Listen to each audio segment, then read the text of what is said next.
Welcome to today's edition of the Rush 24/7 podcast. Well, another hearing and another dud as far as the Democrats are concerned.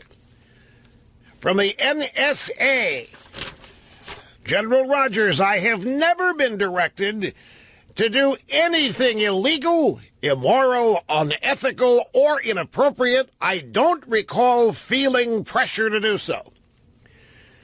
The Democrats are asked, did Trump tell you to stop this? Did Trump tell you to get in the way? Did Trump tell you to lie? Did Trump tell you to stop the investigation? Did Trump tell you to come up here and say that Trump's wonderful and great? Did Trump tell you? Nope. I've never been directed to do anything illegal, immoral, unethical, or inappropriate.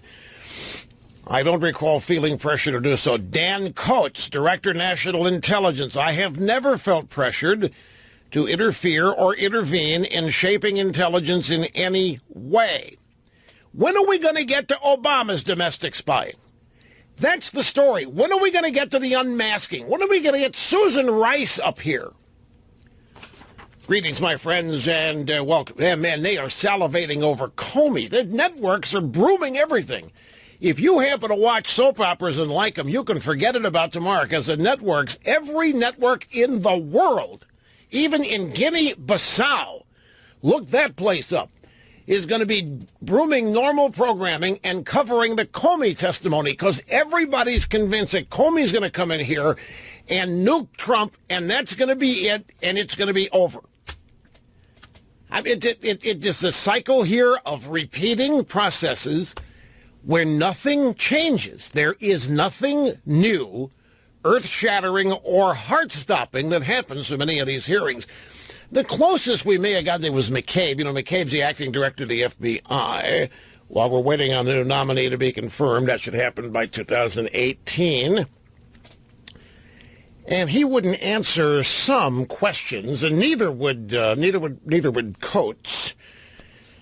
Dan Coates, about his conversations with the president, and there was some Democrat senator. You're saying they've invoked executive privilege? No. I just don't share my conversation with the president in public, Senator. Well, this is a huge issue. I note my time is running out, but I want everybody to know it's a huge issue that you will not blab about your conversation with the president. They're salivating here. You know, folks, I have evolved a theory. You know, there could be any number of reasons why the Republicans are sitting on their butts up there and not helping to advance the Trump agenda. Let's go. Possibilities are they don't want Trump to succeed because they're establishment guys, and the last thing they want, just like the Democrats, is some outsider coming in and showing what can be done in a relatively short period of time, thereby exposing the fraud that is the D.C. establishment. It's a possibility. Another possibility is that the Republicans just don't want Trump to succeed in a party sense, Republican Party sense. And when here, these guys have been there forever, in and out of the Senate, in and out of the House. Here comes Trump from Fifth Avenue, not ever having been there, from a penthouse apartment, and coming in and totally remaking government in a positive way. They just don't want to be a part of that. There could be another reason. And I think it's got some validity to it. In fact, some of you may have already evolved this theory yourself.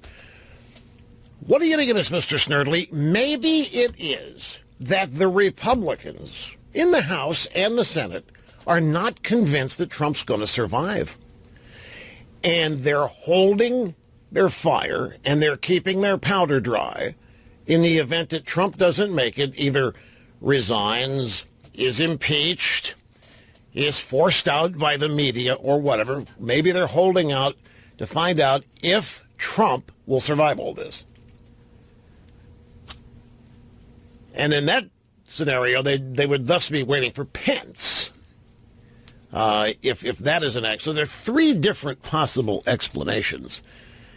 But in all three of them, you'll find that you and the nation's agenda are not at the top of the priority list. No matter what the reason they're lagging and dragging their feet, it is not to get rid of Obamacare. It's not to do tax reform, anything of the sort. How about Trump's idea of solar panels on the wall? Now, when I heard that yesterday, I've heard this. I've seen this proposed somewhere else. And you know who proposed it? Almost a year ago. I think I'll have to check. I've got the stack. The guy that does the Dilbert cartoon has been a Trumpist. And he had a long column suggesting not just a wall with solar panels, but make it, sell condos there and make it entire development, typical of what Trump would do. And I remembered having seen it, so I went back and I found it from the archives of Saved Show Prep. And lo and behold, there it is right there. This guy predicted or suggested solar panels. This is a year ago. Solar panels on the top of the wall. So Trump has come along and suggested it. And some people don't know what to make of it. Is Trump teasing them? Is he ragging them? Is he jagging them? Or does he really mean it? And the Dilbert cartoon guy thinks it's neither, and he doesn't think Trump is copying him. He thinks that there are certain personality types. You have people that are oriented in politics. You have people oriented in economics. In other words, whatever scenario they see politics, whatever scenario they see economics. Dilbert guy says that he and Trump are probably different types of personalities. They are persuaders. And so the idea of a wall on top of solar panels on top of the wall is not political. It's not economical. It's persuasive. It is a way to bring people to you and your idea. And he's, a lot of people have said today that Trump is copying or stealing his idea, and he's written about this. And no, I don't think Trump's stealing. I think we're personality types that are the same. We have similar views, and we are persuaders. We don't need to copy each other because we think in the same way. But can you imagine, the thing I love about this, get past the motivations, why did Trump do it? My preferred reason is that he's just jamming them. Okay, you leftists, you don't like I pulled out of the Paris Accord, but you can't oppose solar panels. I mean, you support solar panels wherever they are. Solar panels on top of igloos, solar panels in the places where polar bears live, solar panels in the new Apple spaceship campus, solar panels, I'm going to put them on my wall. Just when I saw it, I did too. I laughed. I said, I've seen this before. And then I noticed all of these people in the blogosphere wringing their hands trying to figure out if Trump's serious or if he's making a joke. Does he know what he's doing? The same predictable reactions that you get from the various opposition factions, people opposed to Trump. This is the most amazing, little bit off topic for the moment here, but I'm going to get this done and out of the way. How many of you are Amazon customers? You and Amazon. How many of you are Amazon Prime? Oh, man, all three hands go up in there. That's a great deal, is it not? Amazon Prime. Why are you Amazon Prime? 2-day shipping. Free 2-day. Free. Right? Mm-hmm. Well, you do create, and the what? The theories. Oh, yeah, TV shows. The TV shows, yes. The Amazon Prime, the Amazon Video app. Coming to Apple TV, by the way, in the fall. They announced that. Amazon Prime, 2-day shipping free, a little bit broader product categories at cheaper prices. And the general exposure to other things. And it's not that expensive. It was $79 a year. Now it's $99. Something like that a year. But all three hands in there shot up. Right? So you'll be interested in this story. Amazon offers Prime discounts to those on government benefits. Amazon is making a play for low-income shoppers. The online leader is offering a discount on its pay-by-month Prime memberships for people who receive government assistance. In other words, people on welfare are getting a price cut to join Amazon Prime, which means you're paying for that. The move was announced yesterday, seen by some analysts as an attempt to go after Walmart's lower-income shoppers The world's largest retailers revamped its shipping program and improved other services to drive online sales growth as it tries to narrow the gap with Amazon. People who have a valid electronic benefits transfer card, that's a welfare recipient debit card. People who have a valid one used for programs such as food stamps. Are you ready for this? What do you pay for Amazon Prime, Mr. Stern? Do you even know?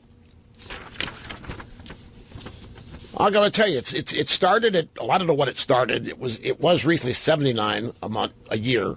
Now it's $99 a year. A food stamp recipient. Is it $99 a year or $99 a month? It's $99 a year, right? Because you wouldn't pay that if it was right. Okay, so the food stamp recipients will now get Amazon Prime for $5.99 a month. Free shipping, unlimited streaming of movies and TV shows, which means that these people have to have internet accessibility. They have to have smartphones. They have to have tablets. They have to have televisions.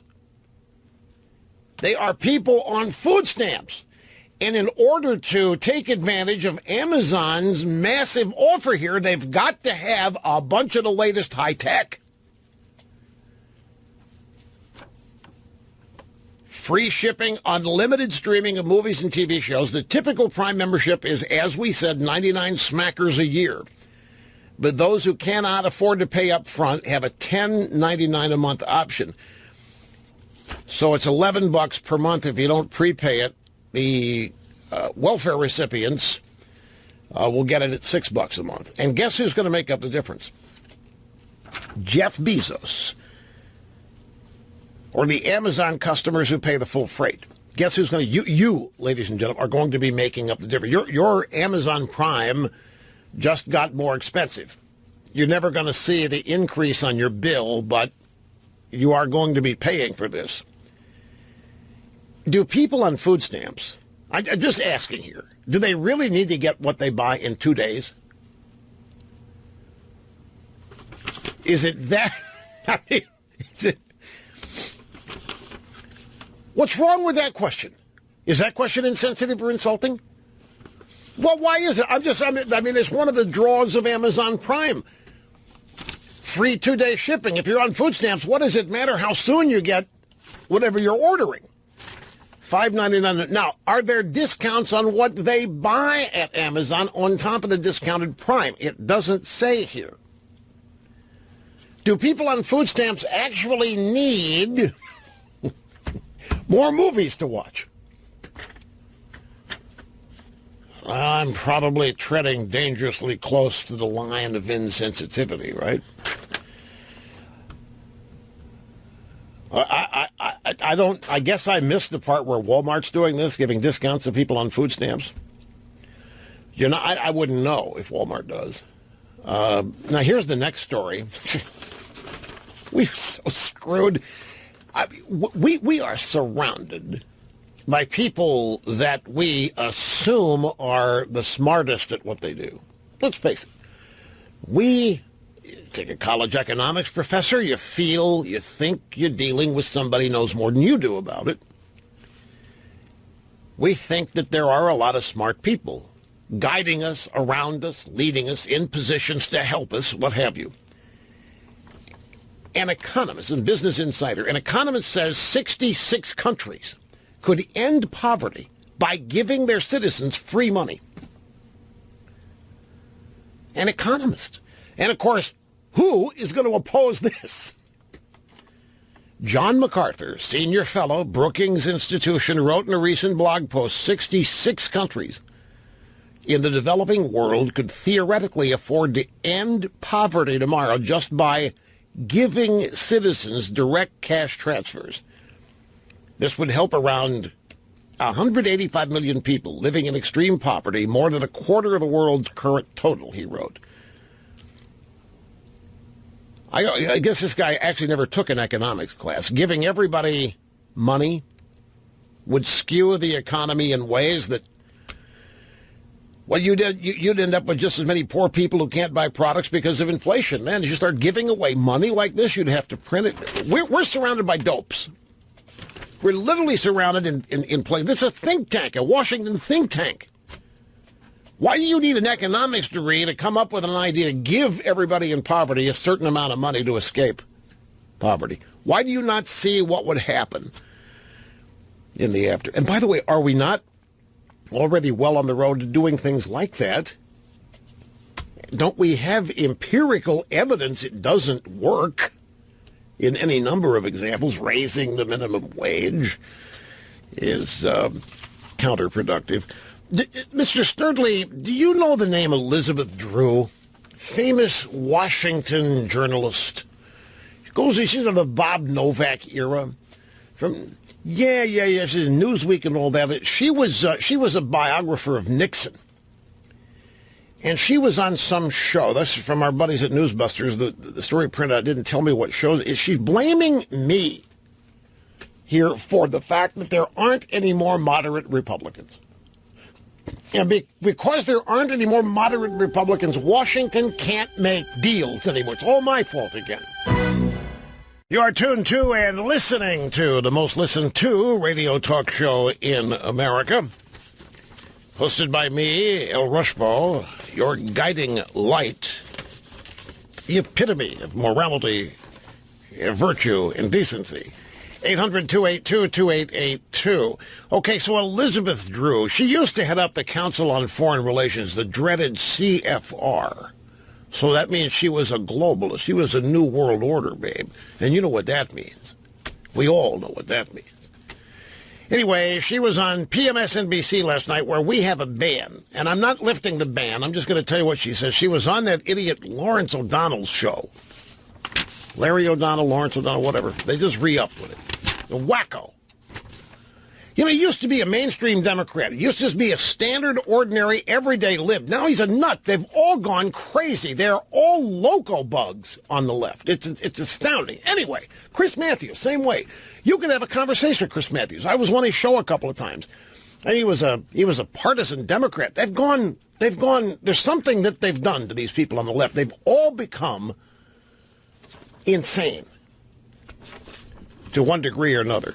Anyway, Elizabeth Drew was on with O'Donnell on PMSNBC last night. She said the Republican Party today, very, very different from the Nixon Republican Party. That was a much more just right-of-center party. The Nixon Republican, basically a centrist with a little lean to the right. And you had a lot of Republican moderates out there, like Hugh Scott from Pennsylvania. And he was a right down the middle moderate you could count on as a Democrat every day. She says, I don't know if you remember Republican moderates. They're very hard to find these days. So this party, this Republican Party, much further to the right than the Nixon Republican Party was. This party is much more concerned about what Rush Limbaugh or Breitbart or these various groups are going to do or say about them. This Republican Party has Koch brothers money. Just a very different Republican Party than back then, which makes the question of impeachment, the issue, very questionable. These people do not know what they're talking about anymore. Would that the GOP was listening to me and all these others, but they're not. And they haven't in quite a while. And by the way, that's never been the objective anyway. That's a construct of the left, that the GOP is scared to death of me and does what they do to avoid being criticized by me. That's so overblown. We know why the Republican Party is dragging its feet. It's one of three different reasons. We discussed them at the top of the program. The new one is waiting to see if Trump makes it. In other words, waiting to see if they're going to be dealing with Pence. You know, we talked about this, too, not long ago. The discovery that whenever there were fines issued by the DOJ in the Obama administration, the fine money went to left-wing special interest groups. And Eric Holder administered. It was almost like an Obama slush fund. Well, Jeff Sessions has just ended this. The DOJ will no longer make payments to left-wing special interest groups with money collected by fining various criminal activity. This is a huge, huge deal. People didn't even know what was going on. Welcome back. It's Rush Limbaugh here at 800-282-2882. If you're just hearing about this for the first time, thanks to work by our friends at Judicial Watch, we only found out about this a couple years ago. For the entirety of the Obama administration, whenever the DOJ levied fines against convicted criminals, or even people that were plea dealed, maybe not convicted criminals, not jury trial, but just somebody who takes a plea, and there was an accompanying fine, all of that fine money, if you've ever wondered where it goes normally, what Obama and Holder did was direct the vast majority of it to left-wing special interest groups, such as Planned Parenthood, or any other number of left-wing special. We're talking millions and millions of dollars. This also served as an impetus to levy more fines and raise those fines in order to redistribute that money to left-wing special interest groups. And it was only a couple years ago that we found out about this, as I say, because of the FOIA efforts of people at Judicial Watch, the Heritage Foundation, Peter Schweitzer. They were all looking into this. The Department of Justice now will end the third-party settlement practice, a controversial prosecutorial tactic critics deride as a scheme to finance the government's political allies and resolve cases without judicial oversight. In a memo circulated internally on Monday, the Attorney General Jeff Sessions, who, by the way, the left now loves again because he offered to resign from the Trump administration, so they're no longer making fun of his middle name. His middle name is Beauregard, and the left has always thought that meant that he had traces back to slave blood. I mean, nobody names their kid Beauregard, they're running around saying. But now they love Sessions because Sessions offered to resign because of a dust-up he had with Trump. And that dust-up is over Sessions' recusal from the Russian investigation. Trump is livid, apparently still livid about it, and thinks that if Sessions had not recused, that we wouldn't be anywhere near needing a special counsel. But anyway, Sessions has just wrapped this up, and he has ended it with a memo circulated internally on Monday. He announced the DOJ would no longer ask corporate entities to offer a monetary award to a third party as a condition of avoiding prosecution. The way it worked, the way Obama and Holder did it, they'd have a target, in many cases deep-pocketed target, usually a corporation of some kind, and they would offer the CEO or the accused a way to plea bargain with not much criminal attachment, if any, if they would pay a fine to say, take your pick of a left-wing group, Planned Parenthood. And these CEOs would jump at it. They would jump at it. You kidding me? That's the deal? I can avoid prosecution? I take a plea deal, accept a fine, and all I've got to do is send some money to some left-wing wackos? And Obama and Holder said, yep, that's the deal. That was going on. Nobody knew about it, and nobody even knows about this now, because the only place this is I've seen reported is Fox News. The drive-bys are not reporting on this at all. But I remember telling you about it at least a month ago, so I wanted to give you the update. Okay, Comey, congressional hearings. If I'm not mistaken, and this is just a sense, for the past couple of days, well, actually, it's been longer than that, the media has been unable to contain itself with its anticipation and excitement. It's almost like kids on Christmas Eve and through the whole month of December. So excited, so amped up, so eager to see what new cool presents are going to be under the tree. They've done this with Sally Yates, previous Comey testimony, John Brennan. There has been an endless parade of Obama-era embeds that have been called to testify before the Senate and House Intelligence Committees. And every one of these witnesses has been expected to blow up the Trump presidency. Every one of them has been expected, and it has been widely hoped that they contain the bombshell news that will blow up the Trump administration and forever prove that Trump worked with the Russians to sabotage the Hillary campaign and win the presidency. And since nobody has offered anything like that, now, see, I'm reminded of something I want to say here, and it's a little bit off point. I referenced something yesterday. When this NSA leaked document from Serenity Fields, what is her name again? Yeah, why do I have a name block? Yeah, but I'm a broadcast professional. I ought not have a block on remembering this name. Why do it's Reality Fields? Reality Winner. Why do I think it's Serenity somewhere? Anyway, I'm not thinking of Serenity anything. I can't remember this babe's name. I need to just scribble it in front of me. At any rate, when we discussed this yesterday, I referenced something because something really struck me. Didn't Obama assure us a couple of times in 2016, both before the election and after it, that nothing of the sort could happen? It was Obama who told us that there was no way the Russians or anybody outside could tamper with the actual process of casting and counting votes. Obama also told us that he called Vladimir Putin and told him to cut it out back in March, and that Putin was scared. And when Obama told him to cut it out, that Putin did cut it out. Then this document comes along and indicates the Russians were, in fact, attempting to hack into voter databases. I think it's targeting voter registration. Anyway, all of this, Obama assured the country it couldn't happen.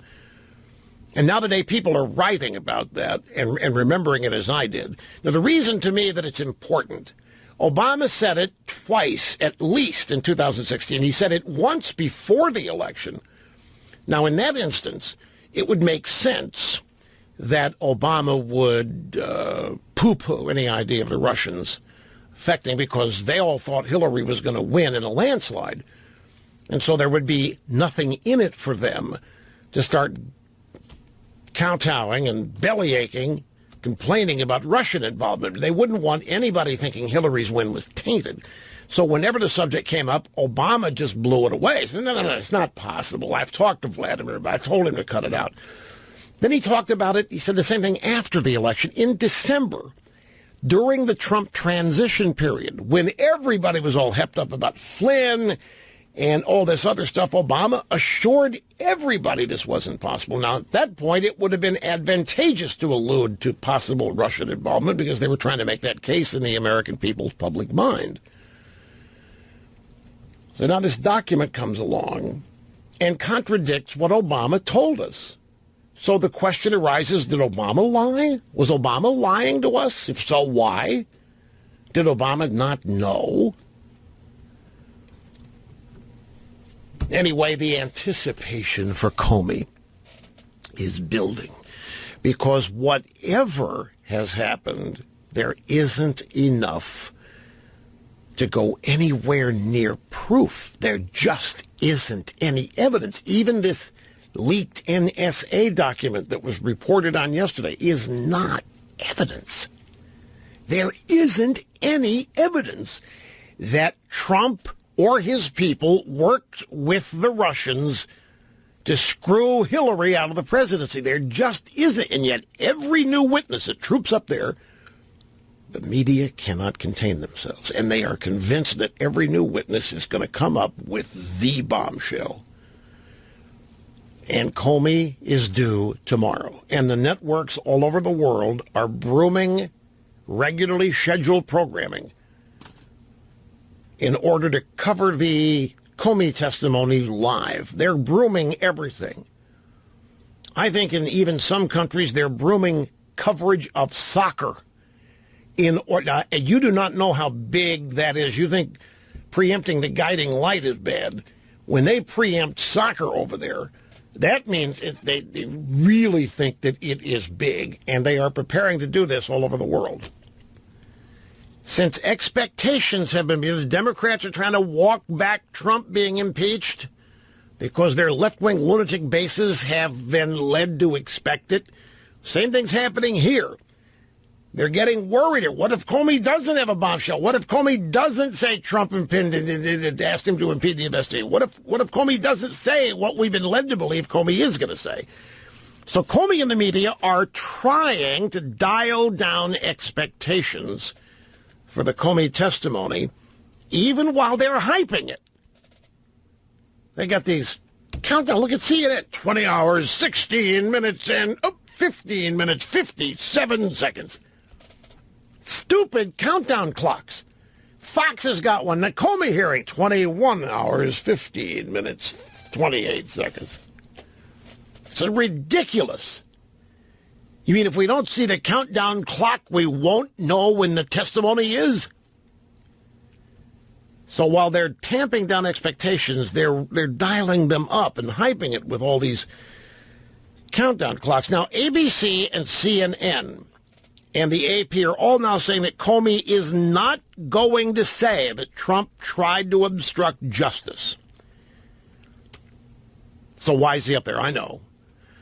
This is what the media wanted him to say. The media all wanted Comey to say that Trump tried to obstruct him and thus obstruct justice. But this is what I mean about trying to tamp down expectations, because they put it out there that Comey is not going to say that. Is Comey worried about anything? I mean, the media's practically promised to make him the hero of the century if he'll just nail Trump. The media has let it be known they'll look past whatever Comey does. If it crosses the line, they'll ignore it. They'll celebrate Comey as the hero of our generation if he'll just nail Trump, and yet Comey's still backing away from it via his surrogates. So I decided to go to the phones. I have sound bites here from the testimony today where these guys are refusing to answer questions. But I can play that anytime. I want to get people who want to react to some of this Amazon stuff. So I want to get them here before that becomes old news. This is Bill in Upper West Side of Manhattan. Great to have you on the program, sir. Hello. Hi, Rush. It's a delight to talk to you. I feel like your only subversive listener, for miles. But anyway, when I read about that Amazon Prime thing this morning and the things you said, it really frosted me. My first thought was this is, Jeff Bezos' idea of social engineering and his bit for redistributing income like any good progressive would. I don't know that it will bring more business in, but if it does, it amounts to, I think, about a 40 or 45% discount to people on food stamps. I believe it will bring him poorer quality customers who might need more servicing. They might order more stuff and return it damaged, or they might have more packages stolen from the front porch in certain neighborhoods. Whoa. I'm very curious. About that. But the other thing I wanted to say about it was that I know that one of your sponsors is about identity theft, and because these food stamp recipients are, they have to give their food stamp card number to Amazon. I'm thinking maybe this is going to promote more identity theft or more benefits fraud because those numbers are confidential numbers. And then the final big thought rush that I had was that I know that there is public accommodation civil rights law, yes, and you can't discriminate against certain classes of customers, like based on race, for instance. He couldn't charge whites and blacks separate prices. And here it seems to me that most of us are being discriminated against by income. So for all of these issues, that's my whole point with this. That was my first train of thought here. Yeah, and I think it's just a terrible thing. And I think this needs to be looked at under a microscope. Let me ask you, does Cadillac cut the price of an Escalade by $20,000 for a food stamp recipient? Right, exactly. Of course they wouldn't. And I hope this gets looked at under a microscope, because who knows? Maybe Jeff Bezos is going to write off part of this as his tax deduction to the poor. I have no idea. Look, you have raised some fascinating points here. First place, you are assuming that after they get their Amazon Prime discount that they're going to be buying things left and right. With what? I'm sorry. I take it. You know, food stamp recipients, there are many of them that don't need food stamps that are on the program. I'm sorry. I was under the impression, the false impression that food stamp recipients are in poverty. They're not. Bezos, you will remember that for the longest time, it was one of the most fascinating things. Amazon never showed a profit. In fact, Amazon worked hard not to show a profit, but the stock price remained solid and on an upward tack. And everybody's trying to figure out, the Wall Street analysts, and what they're doing here. Because at the same time, a wildly profitable company like Apple was making record amounts of money every month, in some cases less than what the analyst said. So Apple was portrayed to be in huge, huge trouble by the financial media, where Walmart, showing nothing but losses, was touted as one of the greatest things on earth. Which leads me to Bezos buys the Washington Post. I think a lot of this is the PR value. Look at what we're doing here. We are talking about how Jeff Bezos cares about the poor. And for some people, that's all you need. Bezos is on his way to becoming the wealthiest American, and by now giving away his product at much reduced prices to food stamp recipients, he's building a moat around his life where the pitchforks and the barbarians will avoid him because they'll think he's on their side. There's a whole lot of things going on with this, but the assumption that he's going to be doing a lot of business from food stamp recipients, something doesn't compute there. There's also this.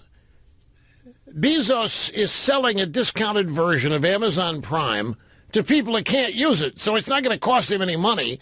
Meanwhile, look at all of us talking about Amazon Prime to people who've never heard of it. There's all kinds of stuff going on here.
Here's something I bet surprises you.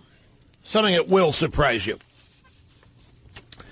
Donald Trump's popularity rating right now is higher than Bill Clinton's was at the same time in Clinton's first term. Real Clear Politics average has Trump at 39.8% approval.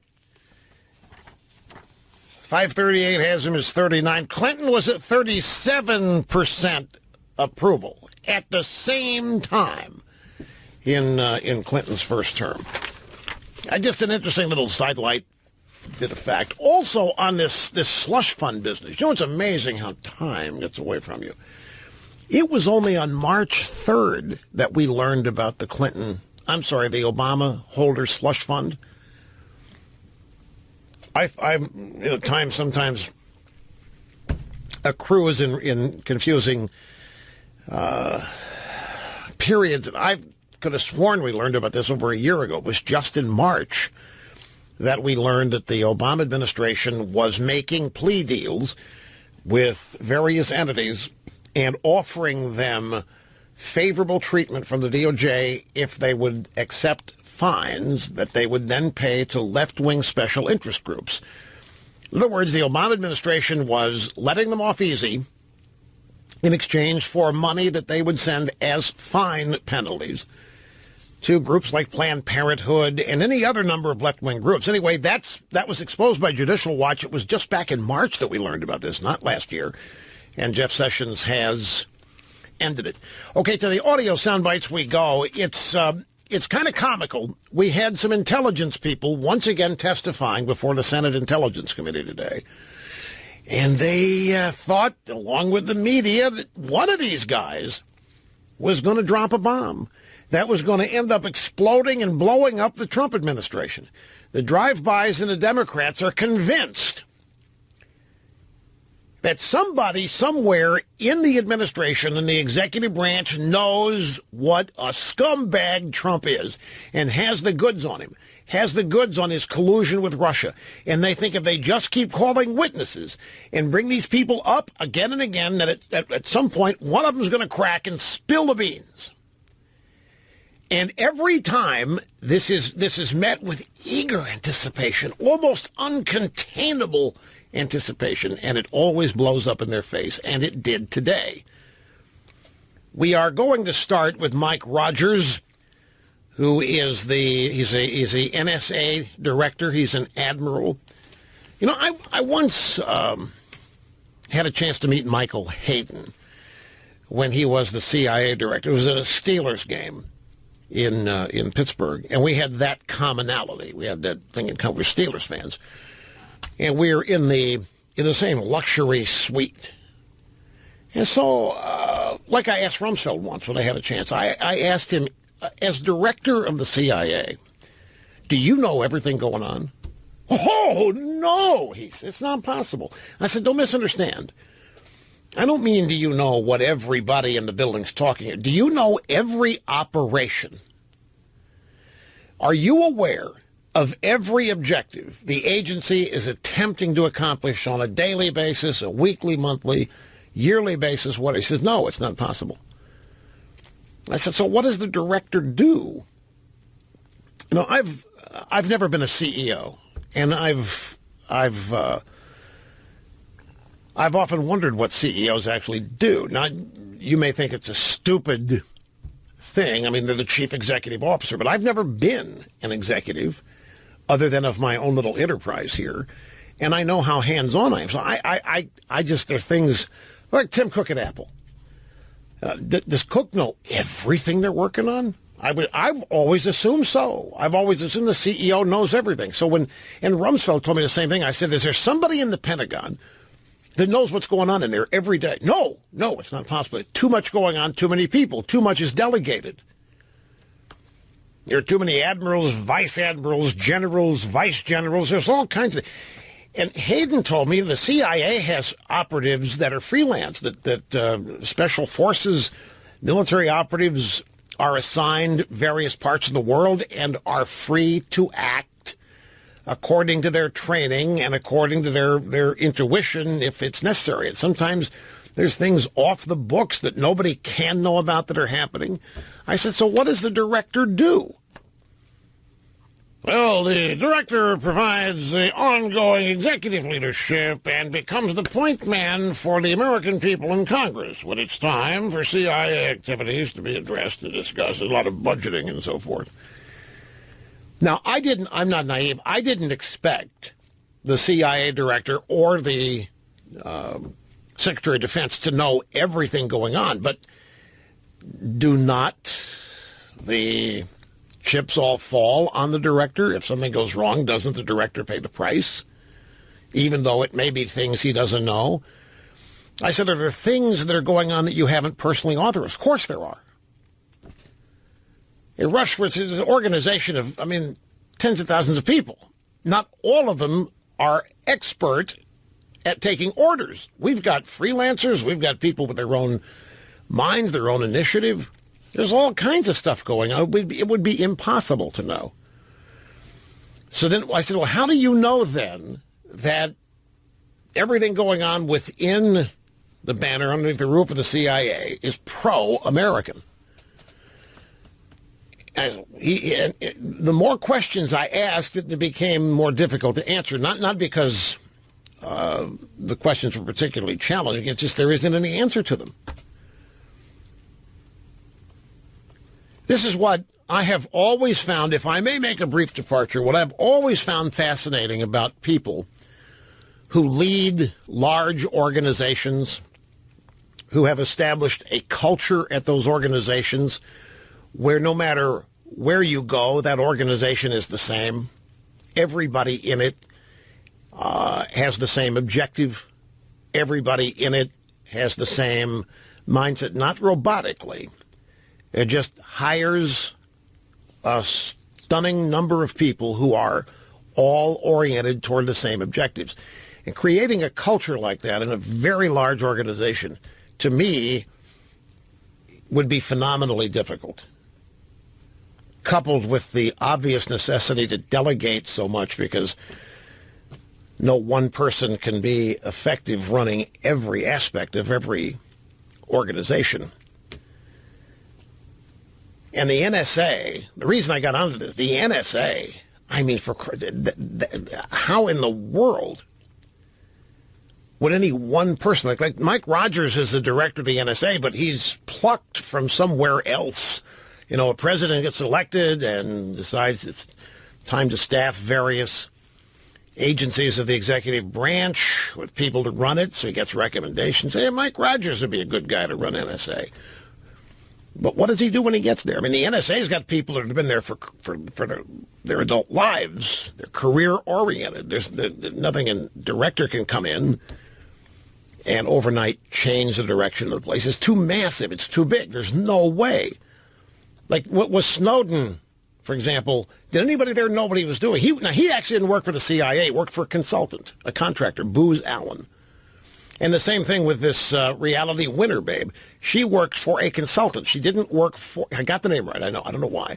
She worked for a consultant, some outfit in Augusta, Georgia. She was not a staffer per se of the NSA. When you stop and contemplate running one of these massive enterprises, yeah, I know. It's like the president cannot possibly know everything going on within the executive branch. Just can't possibly know. In Trump's case, look at all the people leaking, and they can't find a way to stop it. They can't find a way to identify the leakers, and some of them are in the White House, and they can't find them.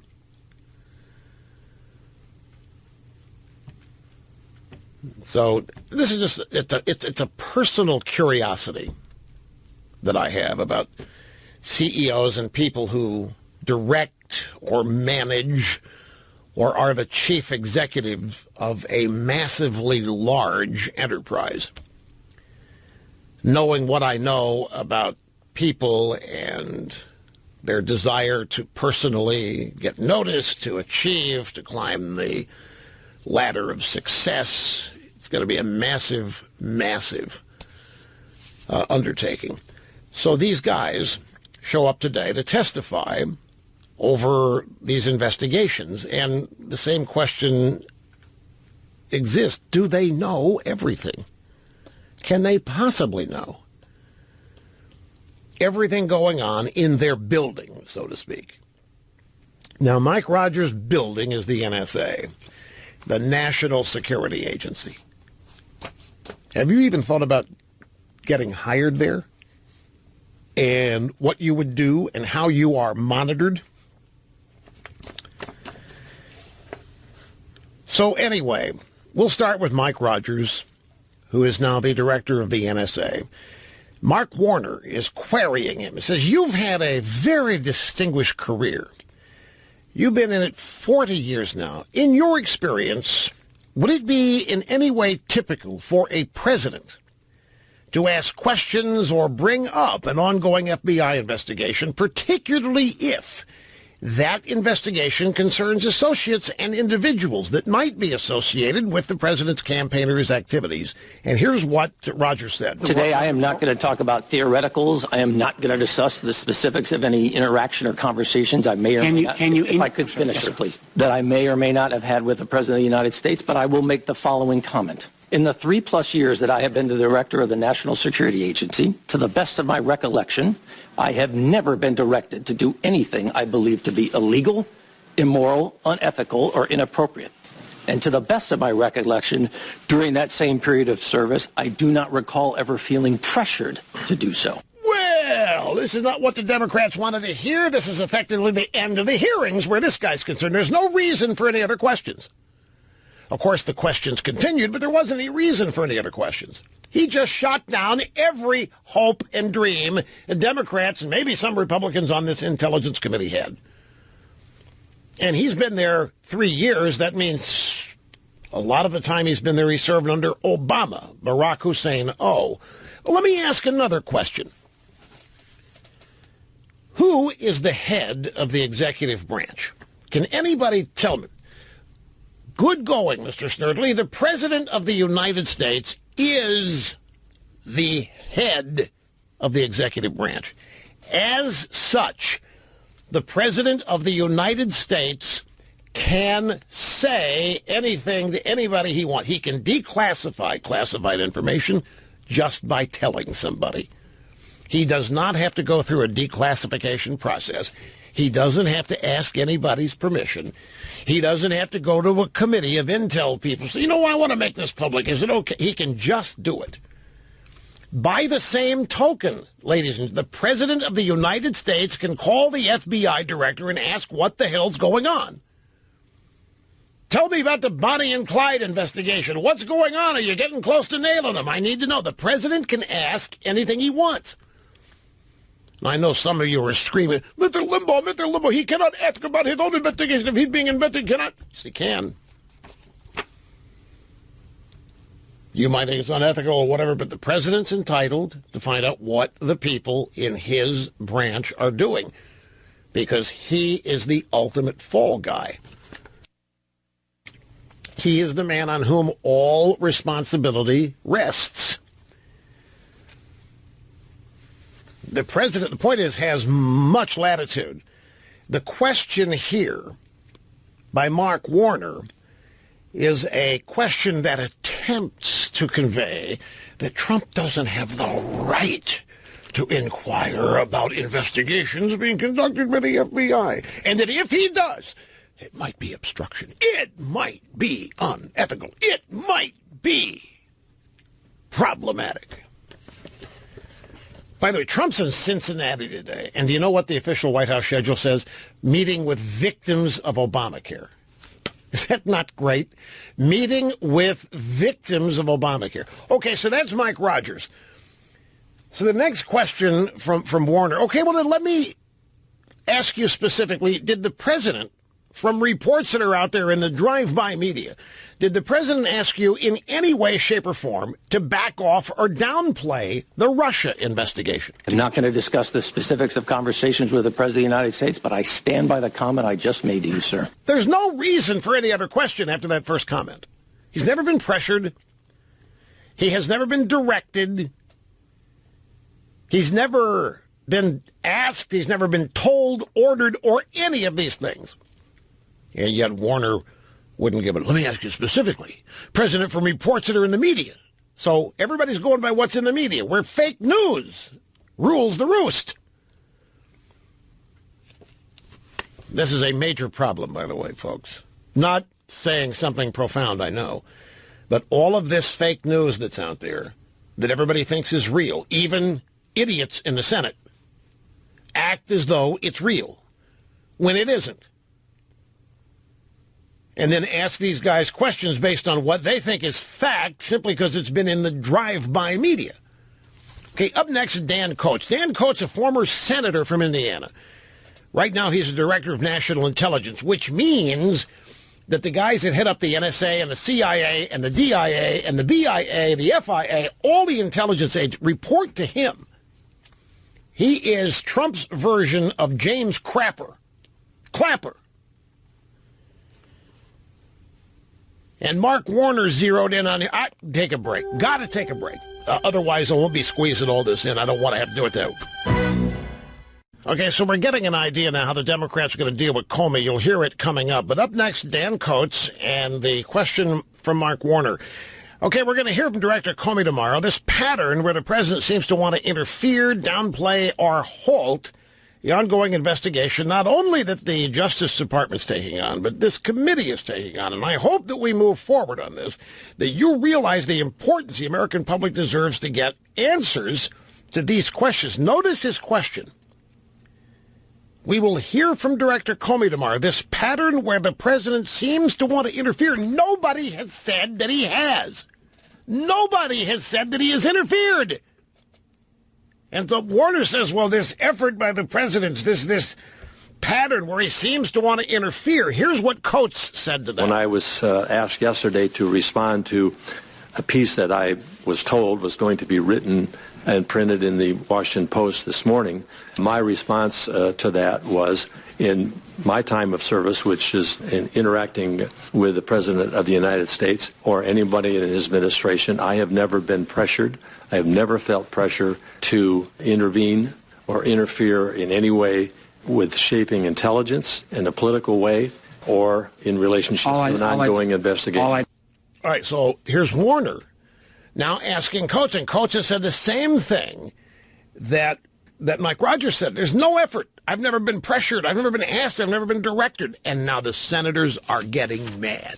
They're getting really upset why these guys won't answer the questions. Here's Angus King, who is an independent from Maine. Why are you not answering these questions? Is there an invocation by the President of the United States of executive privilege? Is there or not? Not that I'm aware of. Then why are you not answering our questions? Because I feel questions? it is inappropriate, Senator. What you feel isn't relevant, Admiral. What you feel isn't the answer. The answer is, why are you not answering the questions? Is it an invocation of executive privilege? If there is, then let's know about it. If there isn't, answer the questions.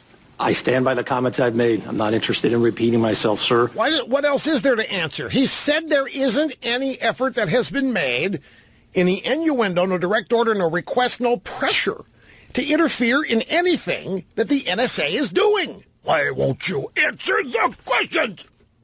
It's not about your feelings. Why won't you answer the questions? And then the same guy, Angus King, then goes after Coates. Okay, Coates, I'll ask you. What's the basis for your refusal answering these questions today? The basis is what I've previously explained. I do not believe it is appropriate for me to. What's the basis? I'm not satisfied with I do not believe it is appropriate or I do not feel I should answer. I want to understand a legal basis. You swore that oath to tell us the truth, the whole truth, and nothing but the truth, and today you are refusing to do so. What is the legal basis for your refusal to testify to this committee? I'm not sure I have a legal basis, but I'm more than willing to sit before this committee during its investigative process in a closed session and answer your question. Well, I do have to work through the legal counsel at the White House. Well, they've both answered whatever has been asked of them. I think, when Comey disappoints tomorrow, this is going to be the same line of, why aren't you talking? Why won't you answer the questions? Get ready for that. Something like it. Okay, so let me tell you what's going on here. This is a show trial. Coates and Rogers are answering the questions they have been asked. What's not happening is they are not providing the answers that the Democrat senators want. And so the Democrat senators are accusing them of avoidance. Democrat senators are accusing them of refusing to answer after they've answered thoroughly. What else is there to say? If you're Admiral Rogers and you've said, I've never been pressured in the 3 years I've been at the NSA, nobody has asked me, nobody's pressured me, nobody has sent word to a third party, there has been no effort whatsoever to interfere in whatever it is I am doing or investigating. What else is there to ask after that? But since the answer was not, President Trump routinely called me and tried to intimidate me and told me that I would not be in good standing if I continue this. That's what they want to hear, but that didn't happen. These guys are not saying it. And so they're ignoring those answers because they aren't the answers they wanted. This is a show trial. Where were these Democrats and their hectoring of Comey when he refused to answer questions time and again? Same thing. Comey constantly refused to answer even the most basic, innocuous questions the last time he was up there. In fact, the last time Comey was up there was one of the strangest appearances before a committee I've ever seen. It was as close to a rehearsed performance as I have ever seen. This attempt to sound happy and eager to be there and projecting, oh, gee, Senator, what a great question, and I would love to answer that, but as I've looked at this, I just don't think I can. He stonewalled. He didn't have any of the answers. They were long faces. They were saddened. They were disappointed because they thought Comey was going to drop the bombshell. But he constantly refused to answer even the most basic, innocuous questions. And the Democrats at the time, along with the media, they had no problems with that. They cheered Comey on. Well, get this. You may not know this. Just 3 days ago, James Comey refused to answer any of the questions submitted to him by both Democrats and Republican senators in written form before his hearing scheduled for tomorrow. And there wasn't any outrage from the senators or the media when Comey refused. He was asked 7 very straightforward questions about who he had discussed things with and his memos. He refused to answer a single one of them. We still have no real evidence that there are any Comey memos, for example. And so ABC News has been reporting that Comey is not going to say that Trump impeded the investigation. Now, I don't doubt that Comey is going to say things that will imply that Trump made him nervous, that he didn't feel comfortable being alone in the same room with Trump. I can see how that would go. You know, you've seen the story already that Comey has reportedly said to somebody who was, don't leave me in the room alone with him. Well, who knows what that's about, but I can tell you how it's going to be conveyed.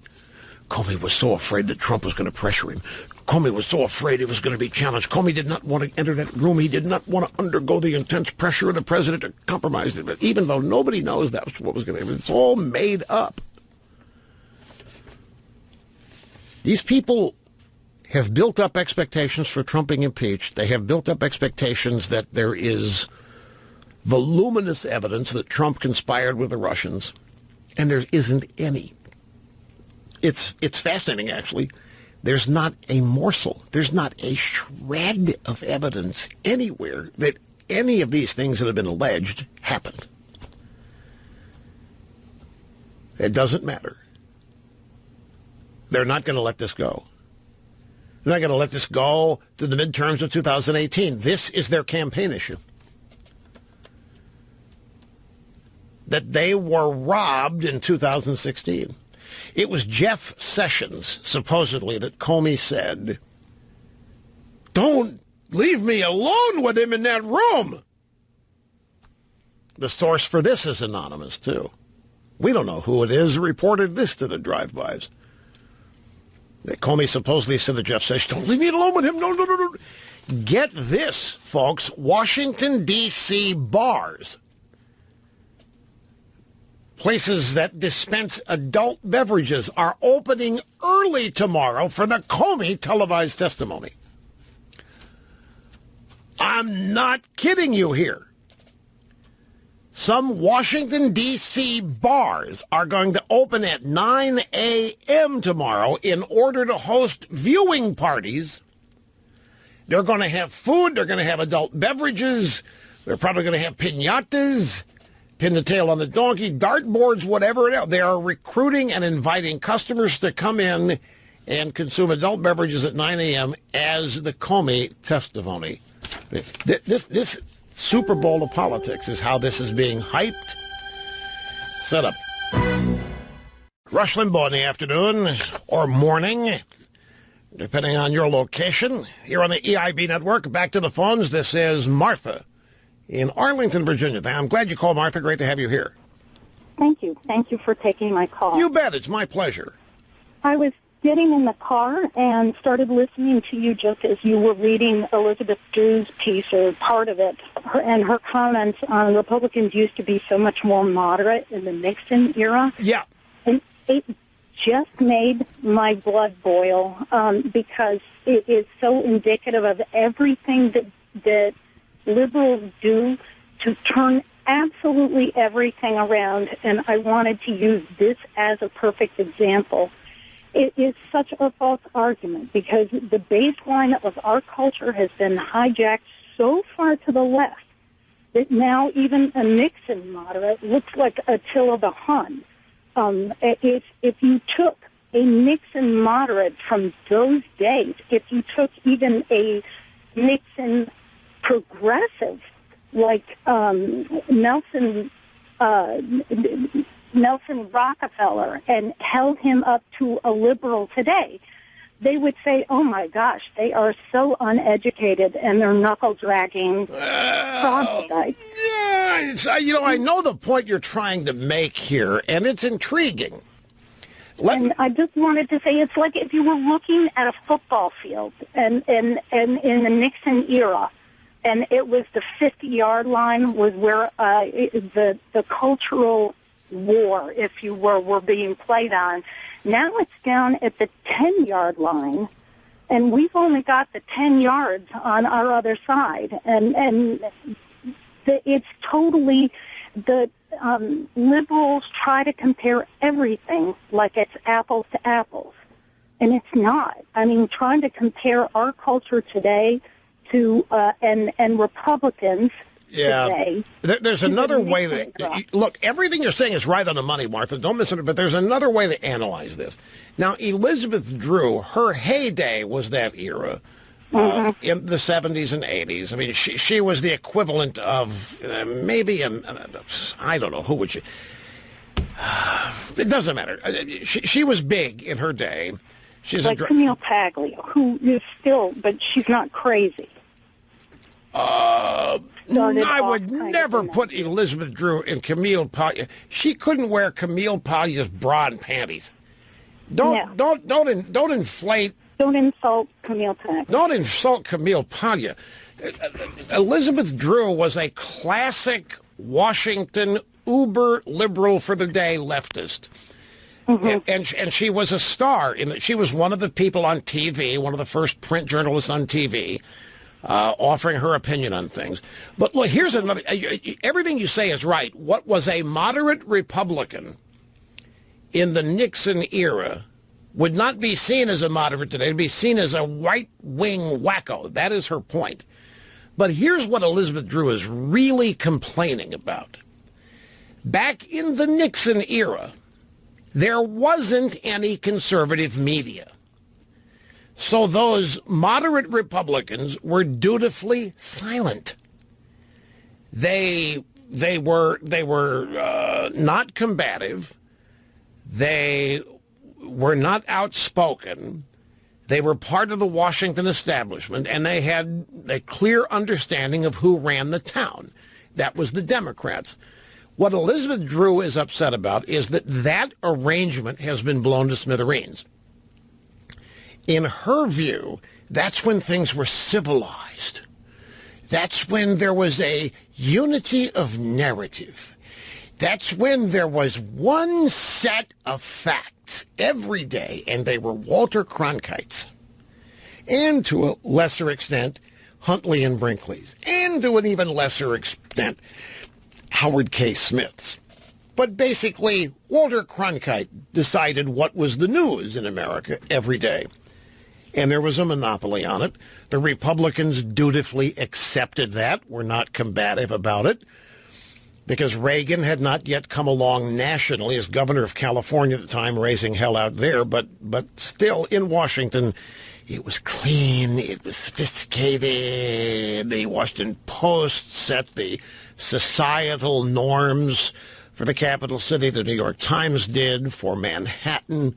And that would mean the Upper West Side was dominant. But those days are gone now because there is no unity of narrative. There is no unitarian set of facts that everybody goes by. So she's an old bag now. She just resents the fact that things are not the way they used to be. What she really doesn't, and Martha, you really hit on something. When you talk about our cultural baseline and how it shifts, what she doesn't realize is that it is her party and her side of the aisle that is literally destroying the cultural foundation of this country. It's not us. We are those trying to maintain it. You know, in the sense of law and order, in the sense of a commonly understood morality, a commonly agreed to right and wrong. The left will not even agree with that. The left's reaction is you don't have the right to determine right and wrong. Who are you to say? Therefore, there is no definitive morality. There is nothing but moral equivalence. And so the guardrails on our society that keep us all on the straight and narrow have vanished. And the further someone drifts to the left off of this highway, the better it is.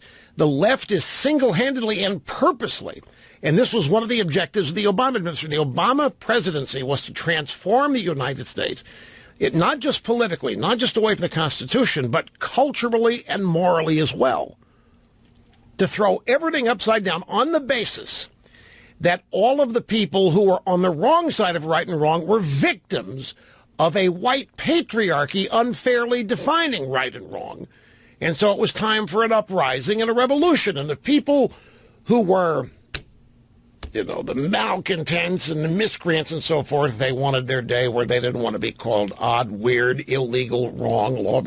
And so society broadened to accommodate deviant behavior and have it claimed to be now normal and just and triumphant.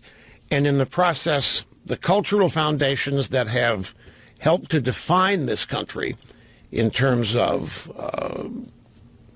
basic decency, and they've been blown to smithereens by the left.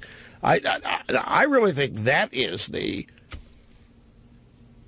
big result of this leftward drift of culture, whereas Elizabeth Drew thinks people like me have blown it up. It's to the point where we're trying to hold on and stop it. I'm going to try. to get to Hillary Clinton. I didn't get a chance to discuss. Hillary Clinton is suffering a public. She's breaking down in public. She's having a breakdown right before our eyes. We have to talk about that.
I want to try to squeeze a lot of stuff in this hour. I'm going to try to stop having this big stack of stuff accrue here that I don't get to. So be prepared to listen fast. 800-282-2882 if you want to be on the program. The email address, lrushbaugh at eibnet.us. There's somebody else out there saying that he's seen no evidence that Russia altered vote counts, and that's the former Homeland Security Secretary Jeh Johnson, the guy that worked for the Obama regime. He said yesterday, John, J-E-H is how he spells it. Jeh. Hey, Joe John. He pronounces it Jeh Johnson, right? He said Tuesday he knows of no evidence that Russia altered vote counts in the 2016 presidential election. This is after this so-called leak of this so-called document, the so-called NSA, by the so-called Freedom Winner, babe, whatever her name is, Serenity, Reality. You know what? I need to start thinking horse. That sounds like a name of a horse, like at Churchill Downs or at the Belmont. Reality Winner. If I just think horse, I might be able to remember this woman's name. One of my favorite all-time horse names is Charismatic. Remember that horse? Charismatic. Not charismatic, charismatic. And then there was Secretariat. Secretariat Winner. Secretariat Reality. So I'm trying to remember this. Anyway, I'm already distracting myself. Jeh Johnson said Tuesday he knows of no evidence that Russia altered vote counts in the 2016 election, even after this Babes document was leaked and released. He said, we saw efforts by Russian intelligence at scanning and probing voter registration databases, but I know of no such evidence that actual counts were altered by any type of cyber attack. Now, Obama said the same thing. 2 different occasions. I must reiterate. He said in March of 2016 that the Russians were not going to. He told Vlad to cut it out, remember? And in December, after the election, he said the same thing. He said it would be virtually impossible. Donald Trump is doing good things that nobody knows about. They don't get reported on. One of the things that Trump's keeping a promise on is reducing regulations. Washington Examiner.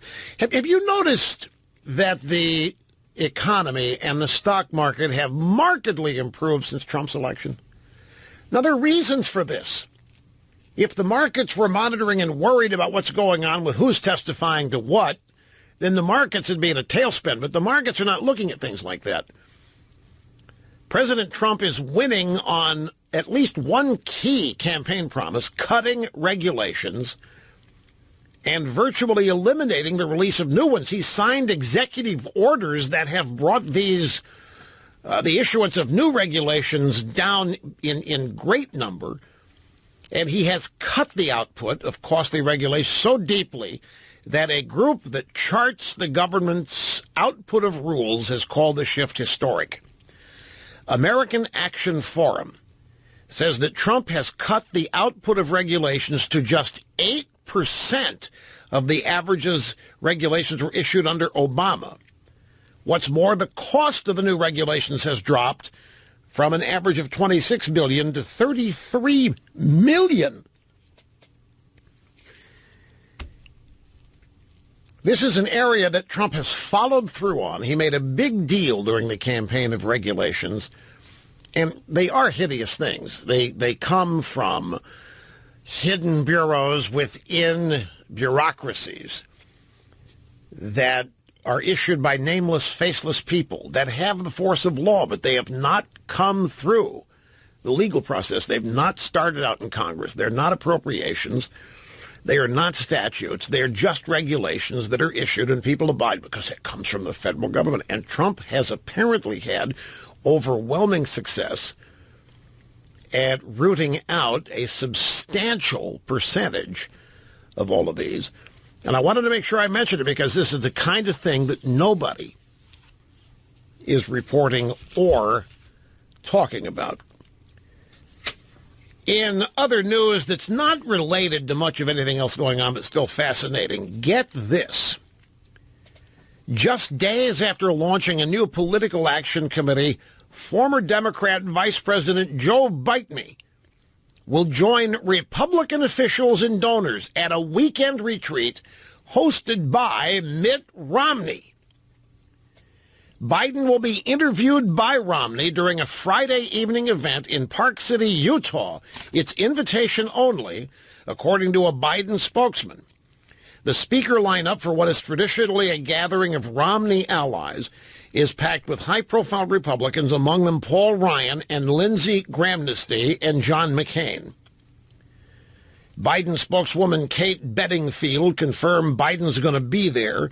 Biden's attending because he believes in bipartisanship and the importance of keeping good lines of communication open across the aisle.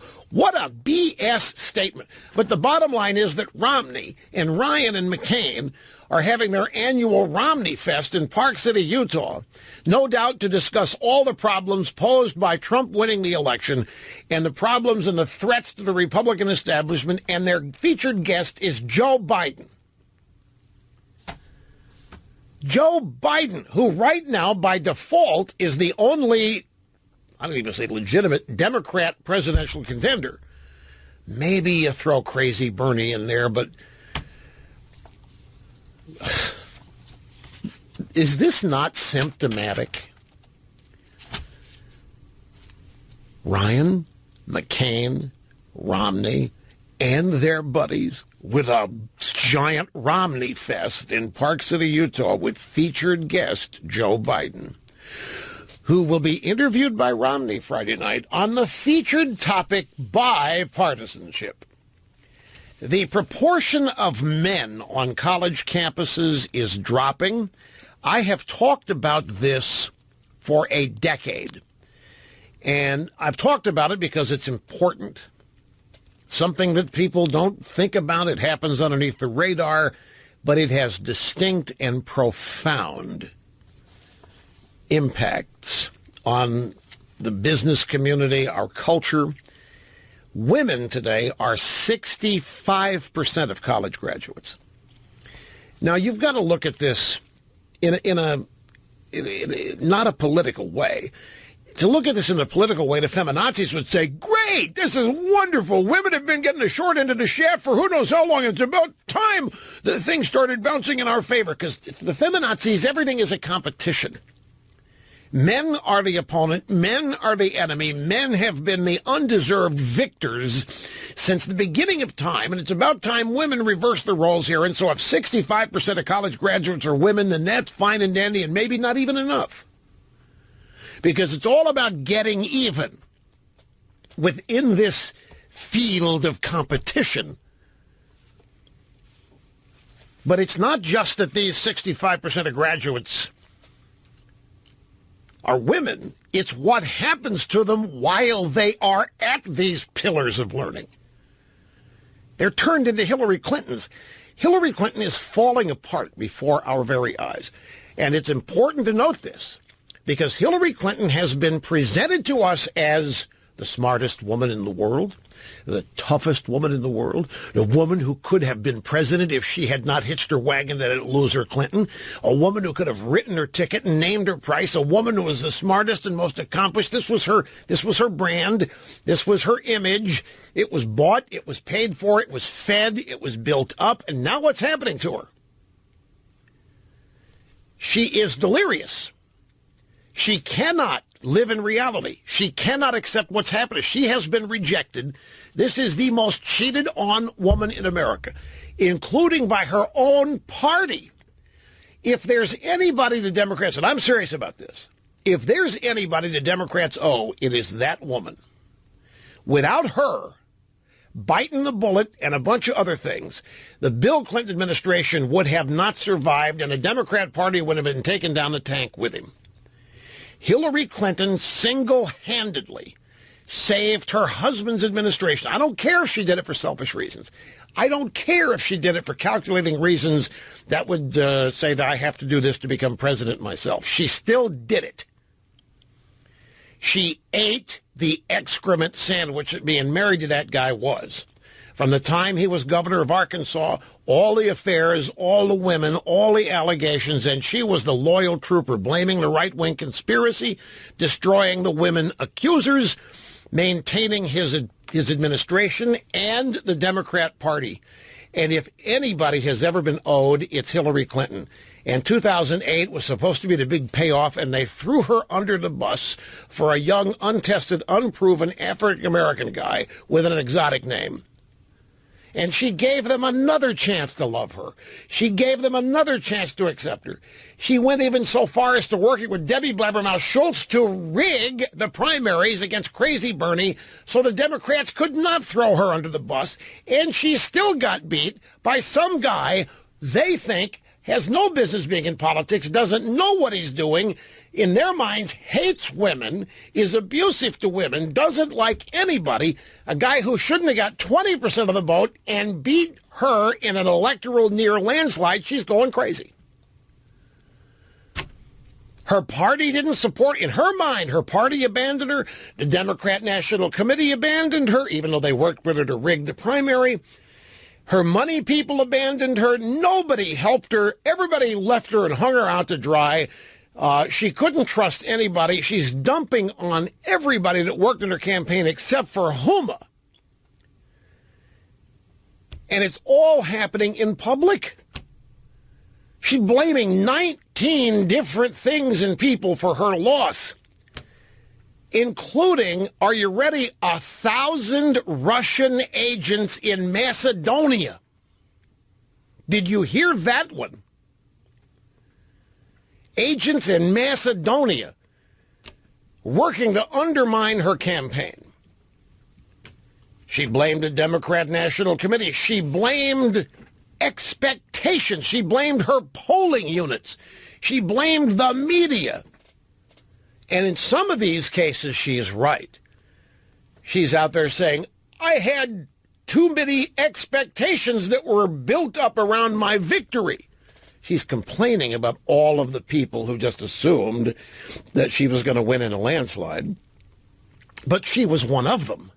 You know, she wants to distance herself from these people, but she was involved in every one of them. Look, she's the one that practically fell on her face on a bus, leaving Ground Zero on July 4th or whenever it was. She's the one who couldn't stop coughing doing public speeches and blaming it on whatever else. She is the one wearing glasses here that supposedly prevent seizures. She's the one that couldn't name one reason why she wanted to be elected, what she was going to do. For a woman who is supposed the smartest woman, she couldn't even articulate liberalism. And that's one of the easiest things in the world to do. And she couldn't even figure out a way to do that and sell it. When you stop and think, if you put yourself in her shoes, no, let's not. When you imagine yourself in her position, psychologically, folks, she was supposed to be president twice, and actually maybe 3 times. She was supposed to be co-president with her husband. And as such, they gave her health care in 1993. Smartest woman in the world was going to make sure we got national health care, and she was going to get the credit for it, not her lughead cheating husband. And she blew that. In her mind, you don't know how much she actually accepts and how much she lies to herself. But regardless what she's telling herself, the end result is loss, loss, loss, humiliating defeat, unbelievable, and it's got to be hard psychologically when you measure that against what she expected, what everybody promised her, what she assumed. You know, in her private moments, in 2 different campaigns, she's actually imagining being in the Oval Office with herself behind that desk. And let me tell you something else about Hillary Clinton. And you can see it. You can listen to her speak. She is a true feminist from the modern era. She has a grudge about being a woman. She's got a chip on her shoulder about it.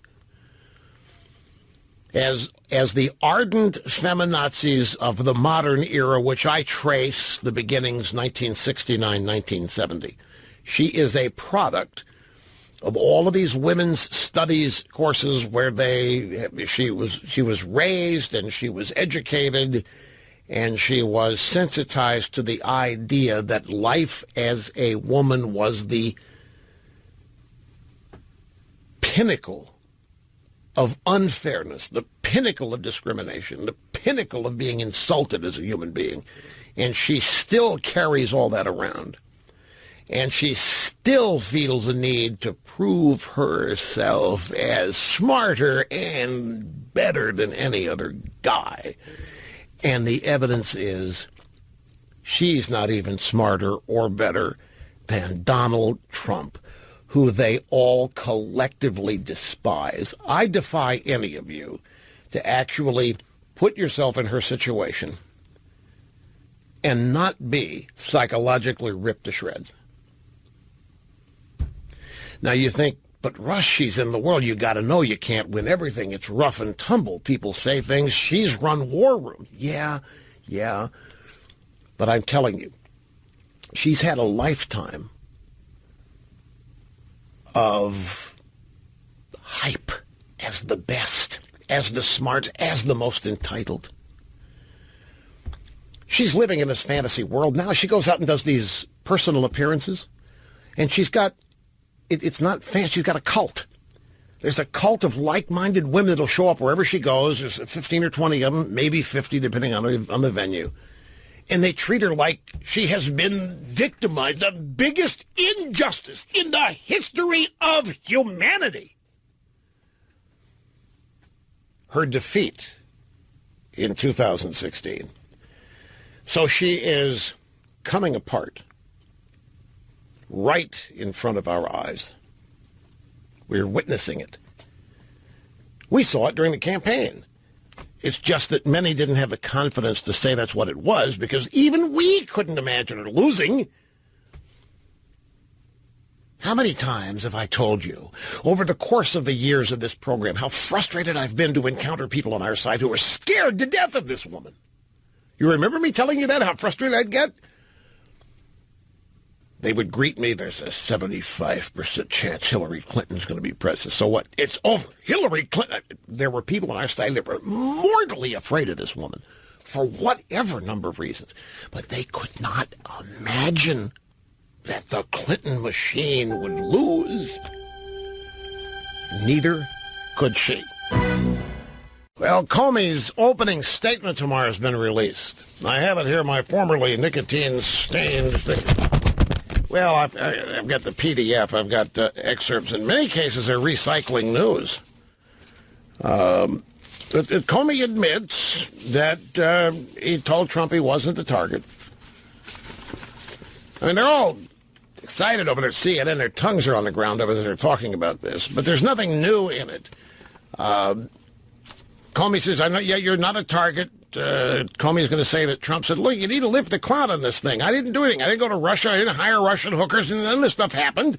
And we got to get this out of the way. It's getting in the way of my agenda and so forth. And Comey said, yeah, but we've got to make sure the investigation is thorough so nobody questions it. So he said he understood that.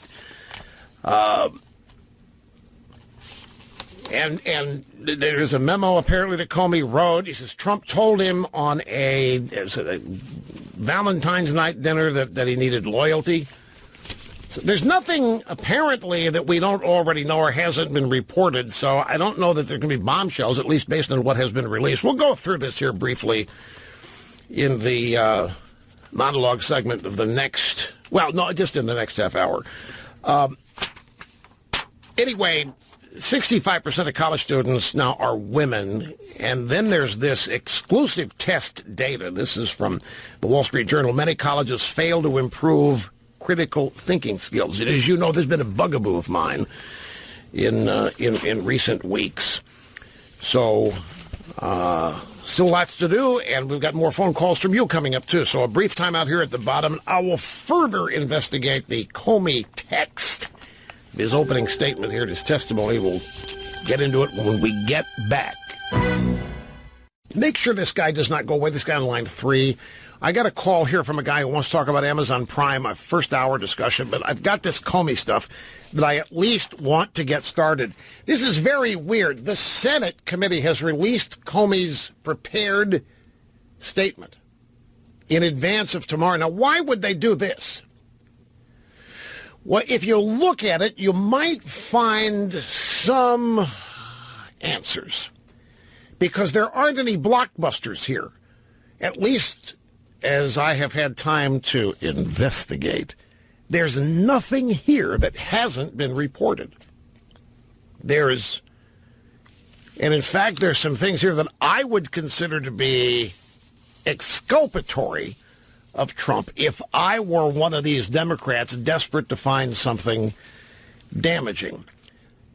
One thing that Comey says in his testimony the Senate released, this is testimony he will give tomorrow, he says that he did assure Trump that Trump was not the target of an investigation. Now, that alone, Trump's been out there saying this. Comey told him that 3 times. And the media and the Democrats went bonkers. They thought Trump was lying. Trump was making it up. They thought Trump was trying to box Comey into a corner and force Comey to say this, because they didn't want to believe it. They want to believe Trump is the target because he's their target. Trump is the only target for the media and the Democrats in the committee. And Comey plainly says, yep, I assured Trump that he was not the target of an investigation. That has got to be tremendously deflating for these people. They're doing a roundtable on CNN right now, and they're orgasmic over just the fact that they've got the testimony, and they're going through it live here. They're discovering what's in it as they go along. And so as they make their discoveries here, you can see little tinges of blank disappointment on faces. There also are things here that might have some of them revved up. But a brief summary here, at least as I have it. Comey says he did assure Trump he wasn't the target. He does a lot of build-up to that. He does flat out say it, but with a huge amount of buildup. But it's what he says. He also said he felt the need to document that exchange with Trump in a memo. In fact, this is quite telling about James Comey. Let me read to you this excerpt from the testimony. I felt compelled to document my first conversation with the president-elect in a memo. To ensure accuracy, I began to type it on a laptop in an FBI vehicle outside Trump Tower the moment I walked out of the meeting. Creating written records immediately after one-on-one conversations with Mr. Trump was my practice from that point forward. This had not been my practice in the past. I spoke alone with President Obama twice in person, never on the phone, once in 2015 to discuss law enforcement policy issues, and a second time briefly for him to say goodbye in late 2016. In neither of those circumstances did I memorialize the discussions. Now, we've been told that Comey memos everything. We've been told that Comey, as a practice as a human being, memorializes every meeting he has in a memo. Remember, we said, I'd love to see some of those memos of Obama. Remember I'm saying that? Well, Comey says, I only started doing this with the president-elect. I never memoed myself with other presidents. What do you want to infer from that? I can tell you how it's going to be inferred. This guy's such a wacko, Comey. He knew he was a liar. He knew that Trump would get up one day and say one thing and the next day the next. So Comey had to make sure it was memorialized to keep Trump from getting away with lying. That's how they'll portray this. Comey says that Trump invited him to the Valentine's Day dinner and that Trump said he needed loyalty. We knew that. That's not new. Comey says he didn't say anything or even change his expression when Trump said he wanted loyalty. What a great drama queen. Comey saying he was able to maintain his stone face. Comey says that Trump did not bring up Flynn during the Valentine's Day dinner, but at a meeting on February 14th. Here's what he says about that meeting. The president then returned to the topic of Mike Flynn, saying he's a good guy. He's been through a lot. He repeated that Flynn hadn't done anything wrong on his calls with the Russians, but had misled the vice president. He then said, I hope you can see your way clear to letting this go, to letting Flynn go. He's a good guy. I hope you can let this go. I replied only that he is a good guy. And then Comey, in parentheses, says, in fact, I had a positive experience dealing with Mike Flynn when he was a colleague as director of the Defense Intelligence Agency at the beginning of my term at the FBI. But I did not say I would let this go. The president returned briefly to the problem of leaks. I then got up and I left out the door by the grandfather clock, making my way through the large group of people waiting there, including Mr. Priebus and the vice president. Now, on the aspect of Comey saying that Trump wanted to lift the cloud, this is the lift the cloud memo. March 30th phone call. On the morning of March 30th, the president called me at the FBI, described the Russia investigation as a cloud that was impairing his ability to act on behalf of the country. He said he had nothing to do with Russia. He had not been involved with hookers in Russia. He had always assumed he was being recorded when in Russia. Now, that reference to hookers, that is that phony fake dossier that was written by a Brit that was put, this is the thing that BuzzFeed released, that the media's had all last summer. There was never a shred of evidence for any of it. And they got so frustrated the media released it. BuzzFeed did. This was the one. The memo talking about the golden showers. This is the memo where it was alleged that Trump had stayed in the same hotel suite that Michelle and Barack Obama had used in Moscow, that Trump hired a bunch of hookers to come over and urinate on the bed that the Obamas had used. And that was called a golden shower. This is in that memo that we have since learned that Comey and others took seriously and actually used as a basis for the investigation. Brennan said that. He kept using the word basis. This memo is very upsetting and it formed the basis of an investigation. It was totally made up. So Trump, no doubt's exacerbated. You would be. You got this lying, phony document out there claiming that you hired prostitutes to urinate on a bed.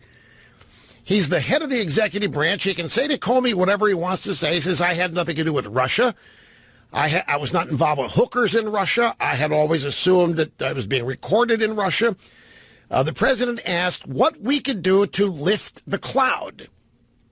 Now, look, this is, to me, very important because Trump knows that this is all a bunch of BS, as everybody involved knows it's a bunch of BS. This so-called dossier was a fake dossier written actually as an instructive thing for intelligence people to show Trump the kind of thing that could end up being written about him, as they were trying to make the case for him that he should see them every day and have an intel consult. Back when he had said, I don't need to do that every day. I'm a fast learner. It was also this lift the cloud business. There's another relevant point about this memo and the president wanting to. I'll remember during the commercial break. Let me continue with the memo here very quickly. I responded that we were investigating the matter. Oh, it was Brennan. It was Brennan that said that this memo this dossier formed the basis of an investigation, but it wasn't true. And that's what Trump said, lift the cloud. You're dealing with something that's it's fake, it's phony, it has no basis being part of a legitimate investigation. Anyway, Comey writes that he responded they were investigating the matter as quickly as they could, that there would be a great benefit if we didn't find anything to our having done the work well. He agreed, but then re-emphasized the problems this was causing him. Then the president asked why there had been a congressional hearing about Russia the previous week, at which I had, as the DOJ directed, confirmed the investigation into possible coordination between Russia and the Trump campaign. I explained the demands from the leadership of both parties in Congress for more information, and that Senator Grassley had even held up the confirmation of the Deputy Attorney General until we briefed him in detail on the investigation. Anyway, I got to take a break. I'm a little long here, folks, but we'll get back here as soon as we can, so hang on. Well, CNN is saying the Comey testimony is the equivalent of the Nixon tapes. They think they've got Trump dead to rights now. They are just, on CNN, they are salivating. They got a White House ethics czar in there claiming this is it. Trump's lost the American people. The American people do not think this is political. They think Trump broke the law, and they think Comey's a very reasonable guy, and it's over for Trump. And CNN cannot contain themselves. They're so excited. One thing that I remembered I was going to say, Trump asks Comey says, Trump asked him, could you get it out there that I'm not the target? And Comey said, well, I'll see what we can do. This is like, you remember the episode where McCabe, the number 2 at the FBI behind Comey, is talking to Priebus, the chief of staff, and he says, look, Reince, we know this stuff in the media about all these, we know it's not true. We know it's not, don't worry about it. And Priebus says, well, what good does that do? Why don't you guys report this? And he says, well, we can't say this to the media.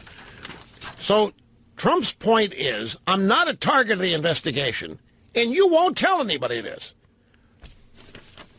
Now, CNN thinks they've got Trump obstructing. They've got.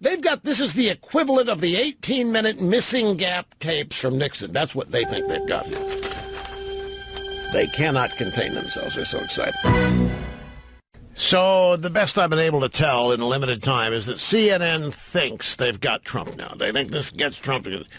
Comey would never lie, and we have to accept what he says. And it's clear that Trump is trying to obstruct justice, and they think Trump's base will abandon him on this. They haven't the slightest idea. Funny to watch. See you tomorrow, folks.